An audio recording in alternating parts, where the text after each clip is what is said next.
Ahoy!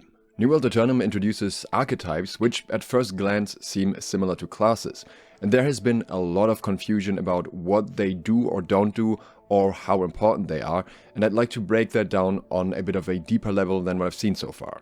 Before we get into that, this is your very last chance to get an advantage through the 12-page guide that I've written specifically for the New World Aeternum launch for the standard servers. It breaks down how you can get an advantage in leveling, gearing, gathering, crafting, and pretty much anything else you can think of. So if you're interested in that, consider supporting me on Patreon. And I'm also back to streaming on Twitch TV/SLOTH. Now, let's get into the archetypes. So, archetypes are similar to the concept of a class, but they are not classes. Unlike classes, they are not a permanent choice, they are mostly your starting loadout. However, not just exclusively your starting loadout. We'll discuss the different loadouts in detail later. For now, what you need to know is that they differ in the skins that you're initially getting for your gear, your weapon choices, your equip load between light, medium or heavy, as well as which trade skills get an early boost. This already somewhat separates what you may be choosing a specific archetype for. You could choose an archetype just based on the weapon you want to have right at the start, and for some players that will be enough. You could also choose the archetype based on which trade skills you like the most, or which ones you think you'll make the most money with early on. And of course, you could also be choosing the archetype purely based on the looks of the armor. You can eventually get all armor looks with all characters, I think, via transmog tokens, but that would be a relatively high amount of effort, whereas this way you would have that look unlocked for yourself right away, and you could just keep that early gear, because the gear you will get after that could look worse for a while. Let's first talk about choosing your archetype based on the weapons. We'll look into the trade skills after that. Now, when choosing your archetype based on your weapon or maybe even your armor weight, you should be aware of a few things. In the beginning, it's relatively easy to get gear of different equip loads or another weapon that's your preferred choice and just switch it up really easily once you're still at low levels. So you could start out with a ranger equip load and still very quickly switch to, for example, a fire staff if you wanted to. You need to know how to do this though. New World Aeternum has something called loot biasing and will try to give you gear that matches what you already have, so it's useful for you. And thanks to Mixologic, who confirmed for me that this is now active from level 1. It used to be at later levels, but nowadays, if you were to get loot at lower levels, loot biasing can be active. That means if you're already wearing a specific equip load, it's relatively difficult to actually get something else. So what you want to do is, if you for example picked the soldier archetype because of the trade skills, but you want to actually be a mage, the moment you end up on the beach, take off all of your armor, because otherwise you'll get heavy gear mostly, which you probably don't want. And once you loot any chests in the area, take off your weapons before you do that. By taking off your armor, you're removing all the loot biasing, so any gear that you're getting drops randomly.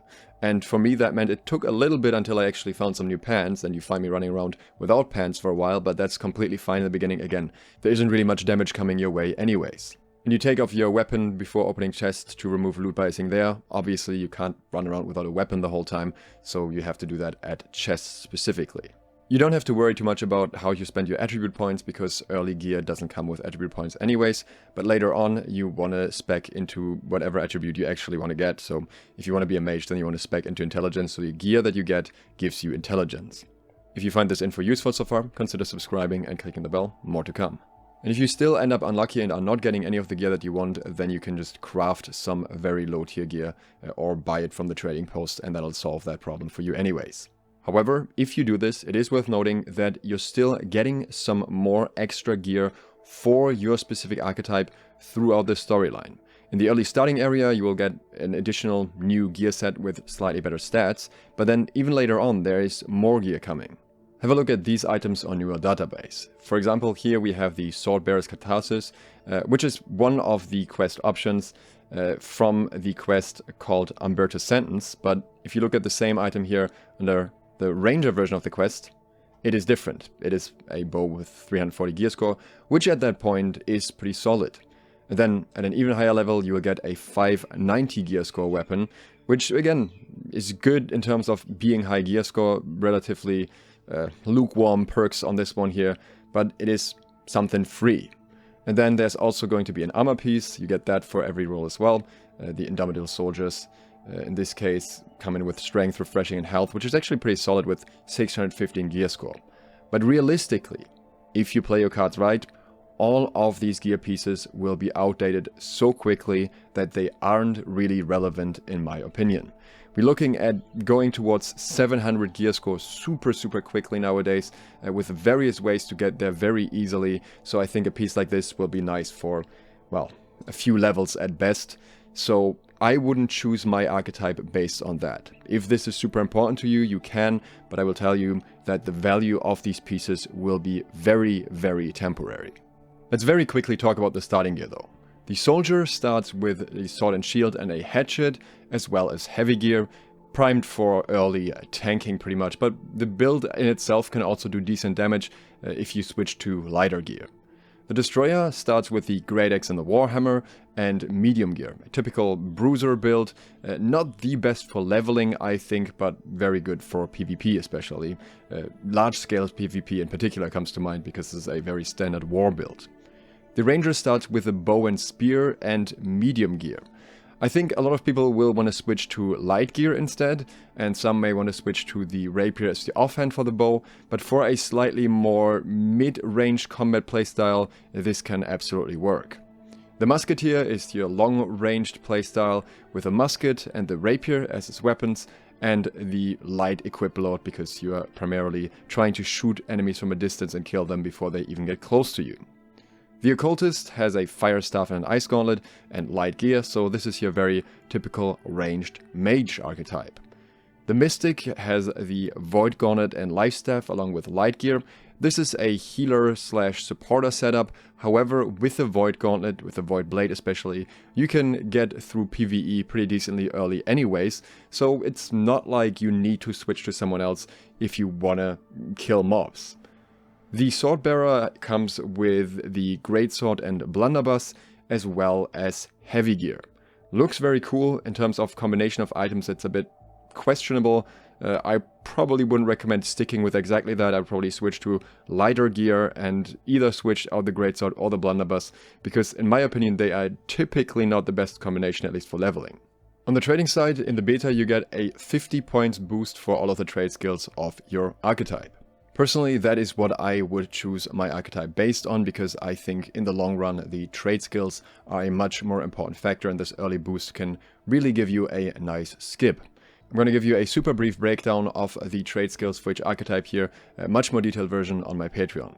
The soldier starts with weaponsmithing, mining and smelting, generally definitely some valued perks early on, some things that could definitely make some good money if you opt to go farming with these particular trade skills. Weaponsmithing is a bit more complicated to make useful. The destroyer gets armoring, skinning and leatherworking. That's all you need to craft bags early on pretty much, and that's definitely going to be a very contested market. I think too contested, but it definitely has value anyways. The ranger gets engineering, logging and woodworking. This is mainly for people who want to try and craft tools early on, which will likely also be highly contested. And also logging is arguably the easiest and most relaxing skill to level anyway, so I don't really want to skip there. Musketeer gets armoring, harvesting and weaving. I think this has some pretty solid potential, since people will still need cloth and they probably won't be farming it as much because they're primarily going for other archetypes. Armoring also, again, has some value. Occultist gets jewel crafting, mining and smelting. I personally think this is very valuable, similar to the soldier archetype, and jewel crafting especially could be good as well if you know how to use it effectively. The mystic gets arcana, harvesting and weaving. People will always need arcana for their potions, so that's good, and again harvesting and weaving generally I think will also be valuable because less people will be choosing them. The swordbearer gets cooking, fishing and leatherworking. This is something I would probably not choose because I think those things are easy enough to level, while fishing does take a while. In combination with cooking it shouldn't be too bad, unless you want to heavily specialize in cooking early on, but that is a market that is for people who know exactly what they're doing. So if you're relatively new, you will probably struggle a lot to compete with people who know the recipes from the top of their head. All in all, there are no wrong choices in what you base your decision on, and also in which choice you're making. Everything is reversible long term, everything can be adjusted according to what you want to specialize in later on if you feel like what you chose is not up to your liking. New World is fortunately extremely flexible in that regard, and you can make your character whatever you want it to be. If you enjoyed this, consider subscribing and click the bell, follow me on Twitch TV/SLOTH, and if you want to get the full breakdown, then head over to my Patreon. Thanks to all of my patrons for supporting me, and thank you for watching. SLOTH, out.